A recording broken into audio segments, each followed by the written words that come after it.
చూస్ country delight, live better. ఇప్పుడే country delight యాప్ని download చేసుకోండి. ఒక పార్టీ నిలబడాలంటే ఏం చేయాలి? ఒక పార్టీ బలంగా వేళ్ళునుకుపోవాలంటే ఏం చేయాలి? నా తపనంతా ఇదే ఉండింది. నేను ఆల్మోస్ట్ ఒక 23-24 నుంచి నేను పడ్డ తపన, కొన్ని అనుభవాలు అన్నీ కలిసి ఈ రోజున ఇన్ని దాదాపు 4,000 మంది ఈ రోజున పదవులు వచ్చినాయి. ఇన్ని ఎమ్మెల్యేలు కానీ, ఎమ్మెల్సీలు కానీ, మంత్రులు కానీ ఇవన్నీ ఉన్నాయంటే ఇది ఒక పవన్ కళ్యాణ్ అనే వ్యక్తిది కాదు, మనందరం క్యారీ చేస్తున్న ఈ భావజాలం తాలూకు శక్తి, మన పోరాట శక్తి, మన పోరాట పటిమ. అంటే ఇది మనం నిలబడగలిగేది. ఒక పార్టీని ఎలా మనం, ఒక వ్యక్తిని మనం ఎలా అంచనా వేస్తాం? గెలిచినప్పుడు సుఖాల్లో వాడిని అంచనా వేయలేము ఎవరిని కూడా. గెలుపు ఓటమిల్లో వీళ్ళు ఎలా నిలబడతారన్న దాని మీదే జీవితం ఉంటుంది. అలాగే మనం ఓడిపోయినప్పుడు నిలబడ్డాము. మీరందరూ ఓడిపోయినప్పుడు నిలబడ్డారు, అందువల్ల ఈరోజు నీ పదవులు అంటే మనకి ఎలా ఉంటుందంటే, ఉదాహరణకి చాలా రీజనల్ పార్టీస్కి జాతీయ దృక్పథం ఉండదు. మనందరం పోరాటాలు చేసేదాన్ని పదవి బాధ్యత అని ఎందుకు మాట్లాడుతున్నానంటే, మనందరం వీఆర్ బౌండెడ్ టు కాన్స్టిట్యూషన్. రాజ్యాంగానికి మనం లోబడే చేయాలి ఏ పనైనా సరే. అలాంటి రాజ్యాంగానికి లోబడి మనం పని చేసేటప్పుడు మనం ఎలా ఆలోచిస్తామంటే, ఇది మనకు సంబంధం లేదు, లేదంటే మ్యాక్సిమం మన ప్రాంతీయ దృక్పథంతోనే ఉంటుంది. నేను దానికి భిన్నంగా జాతీయ దృక్పథంతో ఉన్న ప్రాంతీయ పార్టీ కావాలి. ప్రాంతీయ పార్టీ దృష్టిలో లేదు నేను పార్టీ పెట్టినప్పుడు. ఒక పార్టీ పెట్టాలనుకున్నాను అంతే. అది ఎందుకు అలాంటి పార్టీ పెట్టాలనుకున్నానంటే, యువతకి సలసలసలక రక్తం కరిగే యువతకి ఇది ఒక ప్లాట్ఫామ్ అవ్వాలి అనుకున్నాను. ఇది అంటే మీ కోపాలు మీరు చూడండి. ఈ మధ్యన ఆపరేషన్ కగార్ కానీ, ఎంతమంది నక్సలైట్స్ వాళ్ళ విధానంతో మనం నచ్చచ్చు నచ్చకపోవచ్చు, కానీ వాళ్ళు ఏదో ఒక తపనతో వెళ్ళిపోయారు వాళ్ళందరూ. అంటే ఒక పందాన్ని ఎంచుకుంటే మనం వెళ్ళిపోయి ప్రజలకి న్యాయం చేయొచ్చు, లేదా కొత్త రాజ్యం, కొత్త విధానాలు నిర్మించవచ్చు అన్న ఒక ఆలోచన. It all comes it originates from an ideology, one particular ideology. అది ఏదైనా కావచ్చు.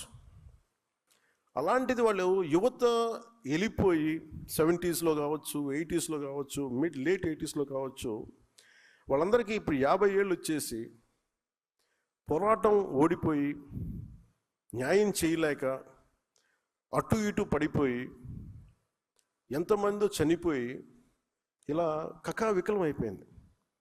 ఈ ప్రాసెస్లో పట్టు విడవకుండా నలిగిపోయి చనిపోయారు అందరూ.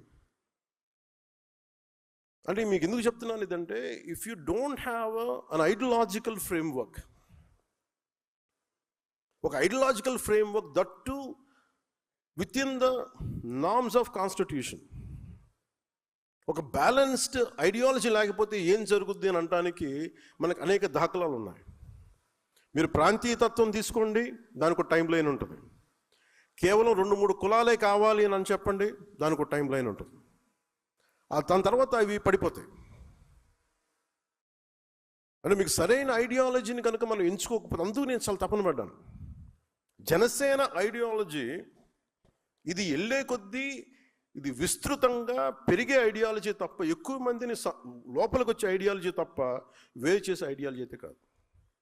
ఇది మీకు నేను బలంగా, దానికి ఉదాహరణ మీరు ఈరోజు ఇక్కడ కూర్చున్నారు మీరు అందరూ. అంటే నాకు బలం లేకపోతే, నాకు ఎంత బలం ఉండాలి నాకు ఈ ఐడియాలజీ? నేను బతికే భావజాలం అది.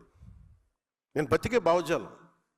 నేననే కాదు, మనిషి అన్నోడు ఎవడైనా సరే సరిగ్గా దారిలో ఉండాలి ప్రపంచం, దేశం అనుకున్నాడు ఎవడైనా బతికే భావజాలం. నువ్వు ఎన్ని అర్థం చేసుకోవాలి?